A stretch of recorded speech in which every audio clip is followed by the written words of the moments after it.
परशुराम बोले देख लो ये मेरी मजाक उड़ा रहा है, मुझे देख करके हंस रहा है। लक्ष्मण बोले हंसने का कारण तो कुछ और है, लेकिन जब तुम्हें मेरी हंसी अच्छी नहीं लगती है तो सुनो कि आंखों से आंखें डरती हो तो आंखें मूंद चले जाओ, तो आंखें मूंद चले जाओ। अरे छाती में दर्द होता हो तो छाती चले चले जाओ।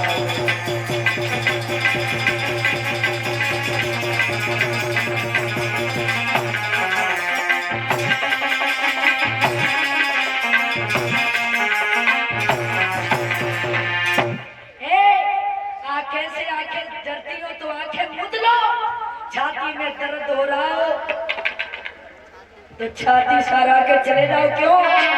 तुम बिना बुलाए आए थे, अब बिना कहे जा सकते हो।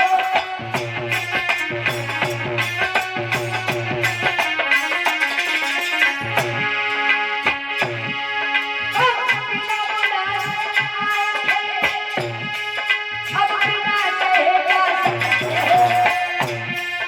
अनुरागी धनुष खंडोरे है तो इसको ले जा सकते हो।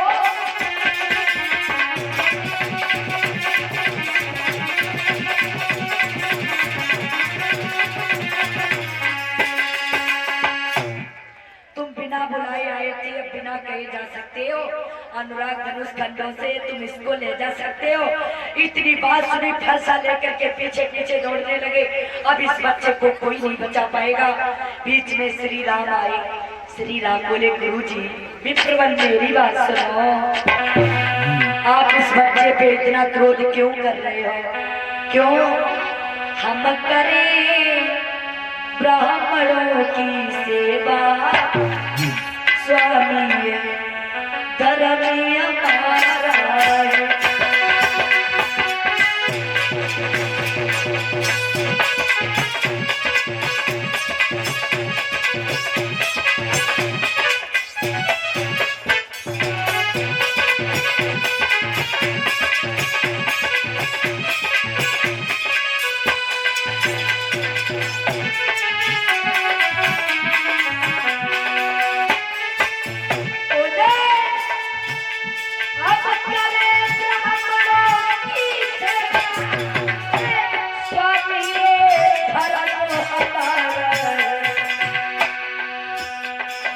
झुके ब्राह्मणों के आगे ये पहला कर्म हमारा है।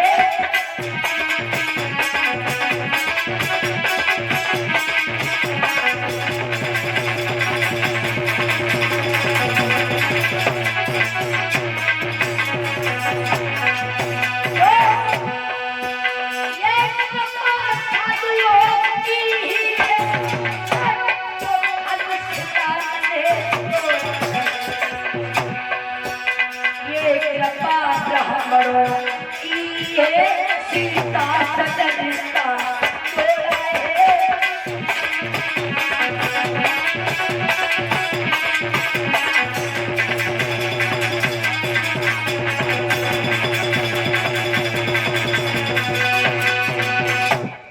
हम झुके ब्राह्मणों के आगे ये पहला काम हमारा है।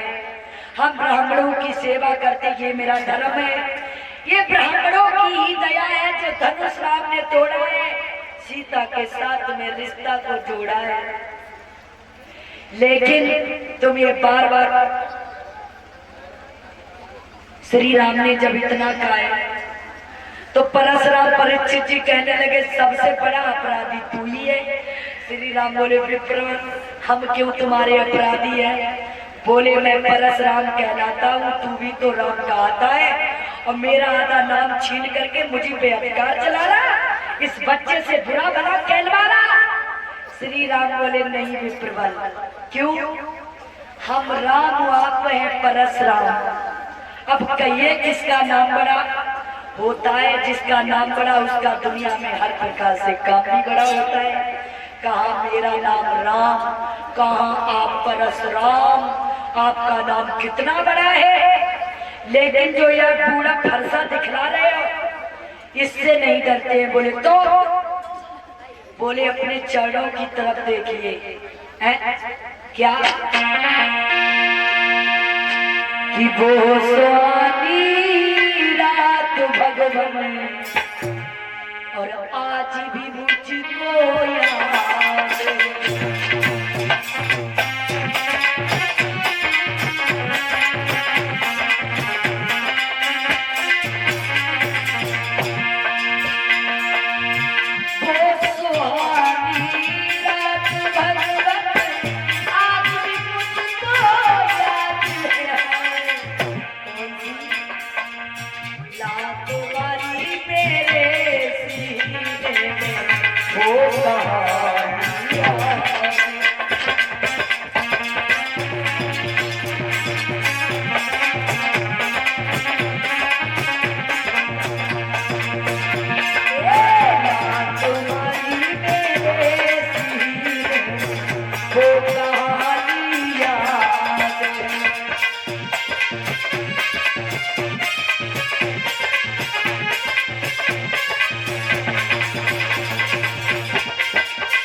भगवान आज भी मुझको याद है और लात मारी मेरे सीने में वो कहानी याद है।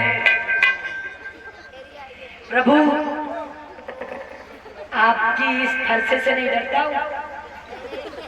मानो चरणों की तरफ देखिए, आपने मेरे एक बार लात मारी थी सीने में, वो कहानी आज भी मुझको याद है। परीक्षित जी, ये पूर्व जन्म में कौन थे? परशुराम। पूर्व जन्म में परशुराम भृगुटी महात्मा थे। भृगुटी बड़े क्रोधी महात्मा। परीक्षित जी, ये क्षत्रियों जैसे काम क्यों करते रहते थे? तो ब्राह्मण लेकिन क्षत्रियों जैसे काम करते थे, इसमें शंका है, आइए बताएं। भृगुटी महात्मा जी के एक लड़का था जिसका नाम ऋचिक महात्मा था। एक बार ऋचिक महाराज कन्नौज में पहुंचे और कन्नौज में पहुंचे और गाद से बोले, तुम अपनी बिटिया की शादी मेरे साथ में कर दो। परीक्षित जी, गाद के एक ही लड़की थी जिसका नाम सत्यवती था। गाद सोचने लगे, अगर मैंने मना कर दिया तो ये मुझे श्राप दे देंगे। तो उन्होंने अपने बिटिया की शादी ऋचिक के साथ में कर दी। सत्यवती दुल्हन बन के आई तो भृगु महात्मा बड़े खुश हैं। भृगु महात्मा बोले, बिटिया आप मुझसे वरदान मांग लो। सत्यवती बोली, प्रभु मुझे एक ही वरदान चाहिए। कौन सा? एक मेरे बेटा पैदा हो, एक मेरी माँ के बेटा पैदा हो। बोले मस्त। उन्होंने 2 फल दिए, कहा जो तुम्हारा फल है तुम गूलर का सेवन करोगी, जो तुम्हारी माँ का फल है वो पीपल का सेवन करेंगी। बोले ठीक है। तो सत्यवती की माँ ने परीक्षित जी इनके साथ में दगा छली कर दी। जो सत्यवती का फल था वो अपना खा लिया, अपना फल सत्यवती को खिला दिया। अब ऋचिक महात्मा आए, सारी बात समझ गए हैं भृगु महात्मा। भृगु बोले, बिटिया तुम्हारी माँ ने बहुत बड़ा छल किया तुमसे। क्यों? तुम्हारा फल उसने खा लिया, अपना फल तुम्हें खिला दिया। बोले तो? बोले तुम्हारे लड़का तो होगा। बोले कैसा होगा? बोले होगा तो ब्राह्मण कुल में, लेकिन वो क्षत्रियों जैसे काम करेगा। परीक्षित जी, आज सत्यवती के एक बेटा पैदा हुआ जिसका नाम भृगु रखा गया। इनकी माँ के एक बेटा पैदा हुआ जिसका नाम विश्वामित्र रखा गया।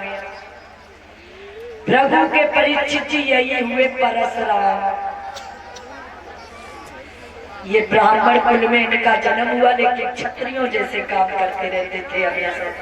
किसी की बात इन्हें बर्दाश्त नहीं थी। हाँ, आप परीक्षित जी, श्री राम बोले आप अपने चरणों की तरफ देखिए, धूल से डरते हैं। परशुराम बोले चलो हम मान लेंगे भगवान का अवतार हो गया। कब? ये मेरे हाथ में शंकर जी का दिया हुआ धनुष है। कि राम रमापति कर धन ले,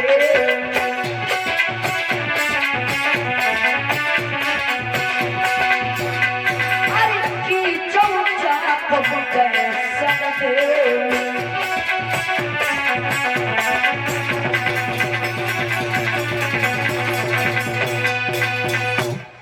कि राम रमापति कर धन ले।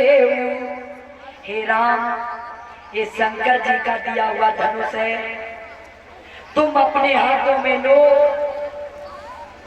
कि चौचाप मिटे सन देऊ, इस डोरी को खींच करके बाहर चला दो, और चला दो तो हम जान लेंगे भगवान का अवतार हो चुका है।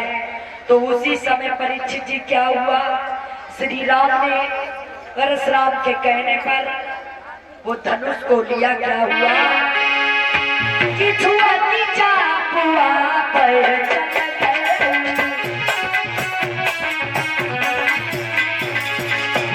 और परशुराम मन विसमय भये।